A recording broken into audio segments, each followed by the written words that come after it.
السلام علیکم ورحمۃ اللہ وبرکاتہ۔ دوستوں، یکم محرم ہمارے اسلامی سال کا آغاز ہوتا ہے، اور یہ آغاز ایک ایسی جلیل القدر شخصیت، بہادری کی علامت اور ایک بہت ہی عدل و انصاف کے پیکر، امیر المومنین، خلیفہ دوئم، اللہ کا انتخاب، رسول اللہ صلی اللہ علیہ وآلہ وسلم کی دعا، داماد علی مرتضیٰ اور فاتح بیت المقدس، فاتح کسر و کسرا اور عدل و انصاف، کیا میں کہوں، یعنی عمر بن خطاب کی شہادت سے ہوتا ہے۔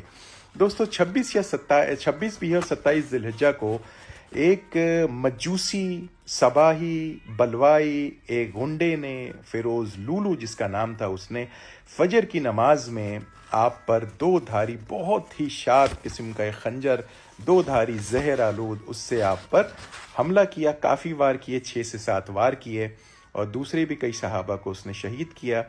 تو اس کی وجہ سے آپ زخمی ہو گئے، اور یکم محرم کو آپ اس دنیا سے چلے گئے، یعنی کہ شہید ہو گئے۔ دوستوں، مختصر کر کے، ویسے تو بہت ہی واقعات ہیں کہ مختصر کر کے کہ کس طریقے سے چلیں۔ سب سے پہلے یہ بتاتا ہوں کہ اسلام کس طریقے سے لے کر آئے۔ اسلام لانے سے پہلے بھی ایک روب تھا، دبدبہ تھا، بہت نام تھا ان کا، بہادری کا، لڑائیوں کا۔ تو اس سے پہلے، اسلام سے پہلے بھی لوگ ڈرتے تھے ان سے لانے سے پہلے۔ تو ایک دفعہ تلوار لے کر رسول اللہ صلی اللہ علیہ وآلہ وسلم کی طرف جا رہے تھے، اور مسلمانوں کی طرف۔ تو راستے میں کسی نے کہا، عمر پہلے اپنے گھر میں تو دیکھ لو کیا ہو چکا ہے۔ تو وہیں سے پلٹے، گھر گئے، جا کے بہت زور سے دروازہ انہوں نے جو ہے کھٹکھٹایا، بہت زور سے مارا دروازے پہ ہاتھ۔ تو اندر ان کی جو بہن اور بہنوں تھے، دونوں اسلام لا چکے تھے۔ وہ ڈر گئے، دبک گئے کہ یہ کیا ہو گیا۔ تو جب دروازہ انہوں نے کھلوایا تو بہنوئی کی بہت پٹائی کری، اور کہتے ہیں کہ بہن کو بھی زیادہ کوپ کیا، اور کہا کہ تم لوگ اسلام لے کر آ گئے، ایسی وہ کیا چیز ہے جو تم لوگ بھی مطلب اس کے اندر داخل ہو گئے۔ بہت ضد کری، تو وہ کہا دکھاؤ، کیوں قرآن انہوں نے چھپا دیا تھا۔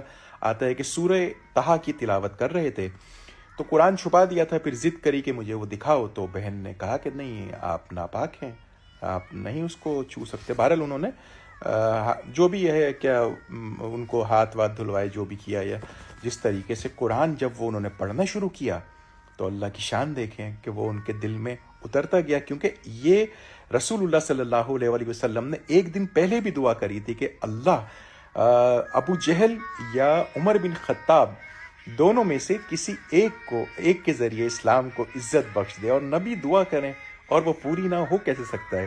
تو اگلے دن ہی یہ واقعہ ہو گیا، اور عمر کے دل میں قرآن آ گیا، اور وہ وہاں سے پھر انہوں نے پوچھا کہ رسول اللہ صلی اللہ علیہ وآلہ وسلم کہاں ہیں۔ وہاں پہ گئے تو ہاتھ میں تلوار تھی، لوگوں نے روکا، صحابہ نے روکا، تو پیارے نبی نے کہا ان کو آنے دو۔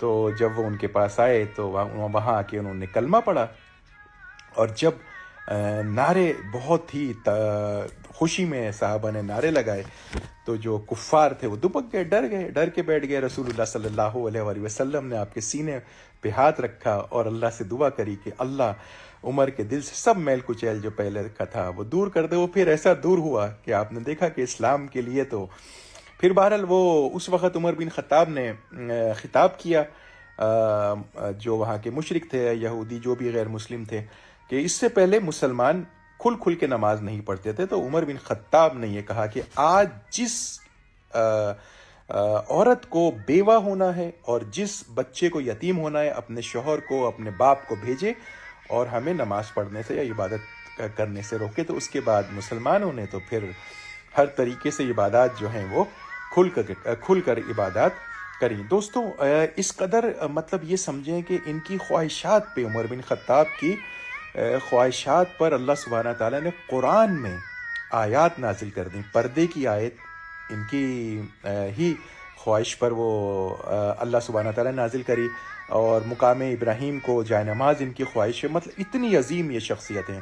تو اس پہ ہی رسول اللہ صلی اللہ علیہ وآلہ وسلم نے یہ فرمایا تھا کہ اگر میرے بعد کوئی نبی ہوتا تو وہ عمر بن خطاب ہوتے۔